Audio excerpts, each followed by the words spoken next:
الخير، أنا محمد عبد الخالق من مصر.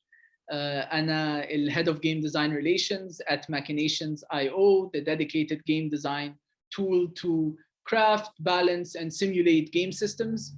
بس at my core, I'm a game designer، والنهارده هتكلم معاكم عن ال essentials of game design. ودي حاجة مهمة عشان في الريجن أنا بشوف وبكلم مع game developers عن جيم ديزاين، يقولوا لي احنا بس جالنا فكره وبدانا نزود كونتنت، بس كونسبت ان الواحد يفكر على لعبته كسيستمز ويبدا يعمل لها ديكونستراكشن للكومبوننتس بتاعتها ويشوف how they interact. دي حاجه مهمه جدا عشان this is how we find the fun. And when you're in game production, you look to find the fun early so that you can continue to build out the rest of the game. And we do that بصراحة بحاجة اسمها core loop، وده اللي أنا هتكلم عليه النهاردة. هنبدأ very abstract و high level and then we're going to delve deep، بس يعني مش قوي، بس هنتكلم يعني بعد core loop how do we continue to build from there. A core loop is essentially repeated actions and feedback. The player will do these actions throughout the course of the game، ولكن طبعا ال actions they'll scale. Where there's going to be a higher challenge, there's going to be twists, but the idea is the same, that the player will have a limited amount of actions and that they will provide feedback. Feedback ده ممكن on the spot يكون audio visual feedback، وفي نفس الوقت طبعا لازم يكون في extrinsic reward to compensate the action من ناحية loot أو currency. A good way to look at it is through this simple diagram. حاجة بسيطة قوي high level زي ما انتم شايفين. You defeat a monster, you get coins, you use the coins to buy upgrades so that you can defeat bigger monsters. This is a very simple core loop. It can apply across genres كتيرة من RPG لحد strategy. To build on it further هنشوف نفس الدياجرام ولكن how we play around as designers with the resources to ensure the system works. يعني as you can see in the battle stage احنا بنزود currency and ranking when the player wins، ولكن بنشيل منه resources و energy when the player is collecting the reward. ممكن يشيل منه time، ممكن يستنى عبال ما chest to unlock، لكن once it does we give them currency and resources which they then use to upgrade and gain power. So we take away the currency and the resources and we give them the power to battle at a higher level. Example of this, an actual game example of this, is one of my favorite games, Clash Royale. You battle, you gain higher ranking, you get a reward. طبعا there's a time or a hard currency that's taken away as you wait. And then once the chest unlocks, the player بيجيله coins وبيجيله cards. Well, coins or cards are used to upgrade the player's deck. To upgrade a certain character زي ما انتم شايفين you need a certain amount of cards, and every level that amount goes up, and you need the coins to complete the transaction. فمش بس cards، محتاج البلاير يبقى معاه coins sufficient so that they can upgrade. Once they upgrade, they get power and they get a higher level of the card which allows them to battle at the new ranking that they achieved. So as you can see, the system works holistically. It rewards the player according to their performance. وفي نفس الوقت لما البلاير يعلى في الرانكينج بيجيله طبعا rewards that allow them to upgrade their card عشان يبقى عندهم power to battle in that high ranking. We can see Clash of Clans has a very similar but interesting idea. The player collects resources so that they can build and train their troops. وفي نفس الوقت building and training creates more resources. But the end goal here is to battle. So there's a meta loop as well involved. So you see the player, they collect to build and train, but they also use that to eventually battle, which gives them more resources to build and train and to do higher level battles. When we start going from very abstract to delving deeper, we realize in الموضوع في interactivity كتيرة. فلما البلاير بيبقى عنده choices from building and training the troops بنشوف إن إحنا in every upgrade we need to look at how that affects the player and how that affects the fun. So what are we adding to the player and what are we taking away? يعني زي ما انتم شايفين, a very simple core loop was broken down into a lot of factors, upgrade factors. that we add gold, we add elixir, but we also in some other areas take away gold and take away elixir so that we can upgrade these. Obviously, the upgrades offer power or offer more units or offer training the troops, which allows the player to eventually be high level enough to do the battles that they want to do to have fun. This is how we start thinking about game systems and how we can make them fun. And one of the ways that we do it at Machinations is through diagramming in a fun way. In this diagram, very simply, you play every second. This is a D10, so between 1 and 10 resources will be sent to the raw materials. We'll need a certain amount of raw materials to upgrade the base level. The upgrade costs مكتوبة في الارray ده 60, 150, 300, 500, 900. الفورمولا دي accounts للبase level والupgrade costs, and that will determine the new cost required للraw materials to convert. This is a converter. وهنا there's a 1% chance that a resource will enter this pool. Once it does, it triggers a game over. عشان if there's more than one resource in this pool, as you can see, greater than 0. If there's more than 0 resources in the pool, which is 1, it will trigger the game over. We'll run a play and we'll see how it works. Hina, again, the upgrade cost is 60. Once we reach 60 raw materials, we'll see the base level go up. There we go. Base level بقى 1. والupgrade cost الجديد 150 as per the array. And it will keep going until the player loses and it triggers the game over. We can open a chart. We can see this happening in real time. The player collected the raw materials, spent them, عشان كده نزلت, and then they're collecting more. هنوصل لل 150. أهو عملنا upgrade جديدة. It dropped again, and now the new cost is 300. We can see this in the chart. The player spending the resources, and the base level is 2. The chart is calculating the resources. It's calculating the raw materials, and it's calculating the mean average. We can also run batch plays. It should be fast, but if we wait a few seconds, there we go. We can see 20 batch plays occurring, and we can see the different players spending the resources. It's finished calculating the batch plays, and we can see the players there and the averages, and eventually the players' numbers will drop off because some of them are losing. وهيكون في واحد في الآخر طبعا who is the lucky one. Oh, that's a very high number. Yeah, they've completed nearly all of the upgrade costs. 825, close to 900. They couldn't get to the final upgrade. They got pretty far, and then all of them, you can see they drop off as time goes on. They get unlucky. So you can calculate مثلا a group of players who have tested the game, and you can get your mean averages of what you're calculating. This is a very simple core loop of upgrading a base. I'll show another one very quick of an RPG loot system, because this is the diagramming can work across genres. Same idea, 1% chance to trigger a game over. Here you defeat a monster, you gain the same as the base upgrade, but player experience, and this time instead of an array, اللي احنا بنعمله ان احنا حاطين power formula. The power formula increases the experience required to level up exponentially.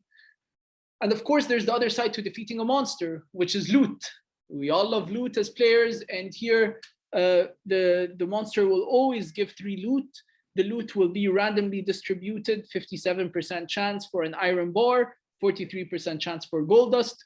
When the player collects 3 iron bar with 9 gold dust, they can convert it or craft it into a golden sword, which they can sell for 50 gold.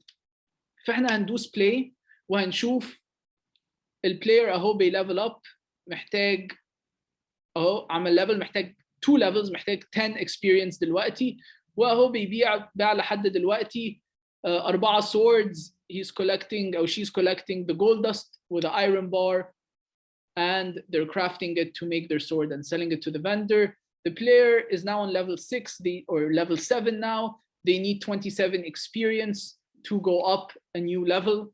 The system works until the player becomes unlucky and gets a game over.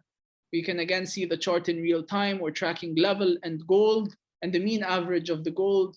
And طبعا this is one player experience. We can obviously do a batch play of مثلا 100 players زي ما انتم شايفين الرقم تحت and see what the results will be. And from there, you can get more information and data on your core loop and cross-reference the results with your assumptions and begin thinking ايه اللي احنا نديه للplayers وايه اللي احنا ناخده من players every step of the way and balancing the core loop accordingly.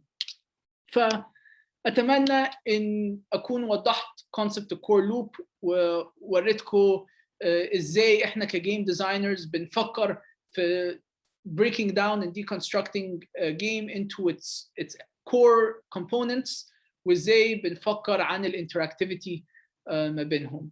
أتمنى تكونوا استفدتوا من التوك. أنا accessible all over social media on Twitter @محمد A خالق. لو حد عنده أي أسئلة please reach out.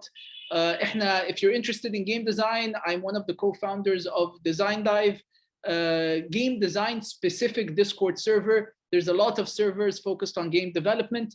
This is a server focused on game design, and we have a lot of designers talking game design every day, from people in free-to-play mobile all the way to AAA games and everything in between. So it's very nice to see the different points of views and hear the different points of views.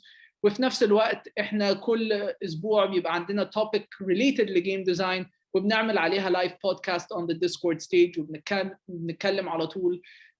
وطبعا you're all welcome to join and jump into the discussion. If anyone wants an invite, send me a message. I'll give you the link to join the server. It's inclusive for everyone. Please reach out to me. I'm happy to talk games and game design at any point, and I hope you have a great rest of the conference. معلش ما عرفتش أتكلم عربي throughout the whole talk.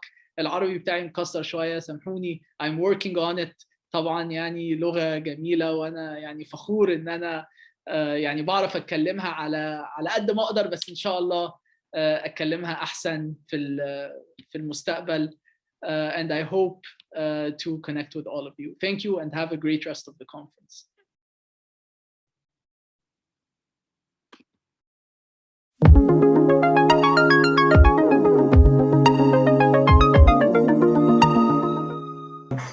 مرحبا، كيفك؟ الحمد لله، أخبارك إيه؟ منيح. جد. يلا عم نشوف لكن هلا بلشنا ناخد أسئلة and basically العالم عم تسأل بالديسكورد. There's the event questions. إذا حدا عنده any questions you can just post them there. Just join on the link and yeah.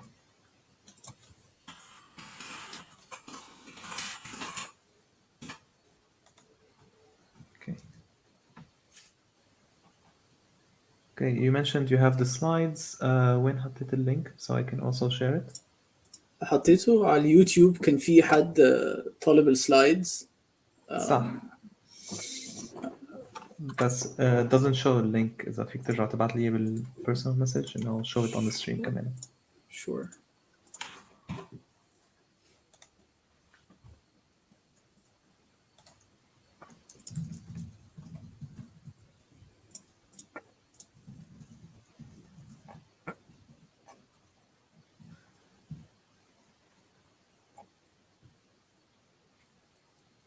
Okay. Yep, I just have it and راح أحطها very quickly. So إذا حدا بده يشوف this is a big link. هلا نرجع بنحطه بعدين later بالدescription تبع الفيديو إذا حدا بقرا البرزنتيشن حابب يشوف السلايدز. اوكي كنت عم تحكي عن ال core gameplay loop basically وكن عن how to visualize it بالtools تبع imagination actually. Yes. We actually have a question. Just 1 second.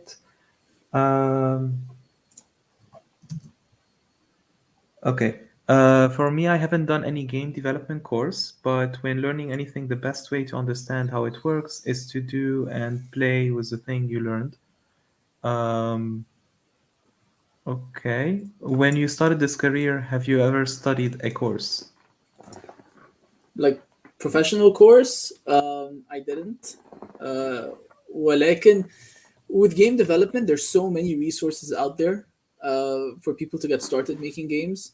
Uh, whether it's art أو code أو حتى game design دلوقتي في resources كتيرة. Our server on Discord يعني has a lot of resources as well and supports upcoming designers. The internet is filled with professional courses that you can take online and self-learning. طبعا I think with the change we're having with remote work, with all these things, and even before that, it's very easy for people to find teams to work on projects. فمن ناحية إن الناس تخش على Discord servers to start networking, to find game jams, الموضوع ده بقى أسهل بكتير عن الأول. I recommend it. يعني أنا بكلم مع game designers a lot, and we see that the way to break into the industry is it's much easier to have proof of concept that you've worked on projects, and you can showcase not just اللي هو yes I was a programmer on this game but actually, or I was a designer on this game but my design was focused on these specific things, my process was this specific process, and the result was that specific end result. So if you can showcase how you were able to support the team and what you worked on and what your process was and what the output of that was, you have evidence of your ability to work with a team. يعني اي حد ممكن يشتغل لوحده في المجال اللي هو فيه ويطلع حاجه، بس ان تشتغل او تشتغلي مع تيم وتطلعوا حاجه مع بعض في الاخر وكل واحد شغال في المجال بتاعه، بتوروا ان انتوا عندكم تيم ورك، interpersonal skills, communication skills, project management skills، وبتعرفوا الريكروتر او الاستوديو ازاي انتوا اشتغلتوا على الموضوع ده، والحاجه اللي انتوا اشتغلتوا فيها طلعت شكلها ازاي عشان انتوا مشيتوا ورا بروسس معين. وحتى يعني لو حد يعني عايز ياخد التجربه، it's very good للاكسبيرينس عشان game development is hard, and every project فيها its own problems and its own ups and downs. ف taking in as much varied experience as possible is important. وحاجه انا بقترحها اخر حاجه يعني عشان بقالي بتكلم شويه عشان اخلص، مش مشكلة. ان الناس to get out of their comfort zone. يعني في حد يحب يشتغل في جانر معينه، جرب تشتغل في جانر تانية، جربي تعملي different style of game, put yourself in different positions, and different genres عشان تاخدوا يعني a holistic experience for game development as a whole. عشان كل project بيبقى ليها its own direction. Narrative based teams are different than gameplay focused teams. To get the wide experience, it's important to put yourself out of your comfort zone and to try different game development experiences. اوكي سو في عنا سؤالين actually. في شخص سأل انه اوقات لما يطلع على غير games for inspiration on the game design, and if he copies them he feels like he's ripping off the games. So do you have any tips on that? How can you get inspired and learn from other games while creating something original? Or Yeah, I think playing a lot of games is important. I think experiencing life outside of games is very important, because real life is real data, it's real experiences, it's real emotions, it's real feelings, and if you can translate that into the game design experience بتفرق. يعني نينتندو معروفين ان هم they don't hire people that are very passionate about games, but people that have a wide variety of life experiences. And that's important. يعني sometimes it's good to put down the games and to pick up a new skill or pick up a new hobby, or to go on a hike. The ability to experience, or the ability to take in a wide variety of experiences helps you creatively and can translate into your game design. a lot of games have really good systems, and it's fine to break it down and deconstruct it, and it's fine to take elements from it. But the idea is, how can you add your own personal touch to things, and that comes from real world experience for sure. يعني. اوكي لكن نحن هلا وقتنا للكيو خلص، بس في اسئله اكشلي على يوتيوب من عبير ياسين، رابيا الحفر، وفيصل الابور. سوري اذا لفظت الاسم غلط. رح اعمل لهم كوبي بيست حطهم بالديسكورد بالكويشنز. سو هلا اذا في عزبك بس تجاوب عليهم هونيك باي تكست اذا ممكن. Sure. هم فين؟ يلا هلا بعمل لهم كوبي بيست. I'm just gonna jump to the next talk. أو you can answer them there. Yeah. Okay, can you just let me know where to answer them? Yeah, on the Discord on the event questions channel. It's right below the video. Thank you so much for actually تحضير التوك. كتير عالم استفدنا منه. Like أنا personally كمان استفدت منه كتير. وميرسي كمان، شكرا انه جيت على كمان هلا لايف وعم بتساعد العالم، وانت رح تكون هلا موجود بالديسكورد كمان اذا حدا بده يحكي معك. اوكي رح هلا ننتقل على التوك الثاني. Thank you. باي. Bye bye.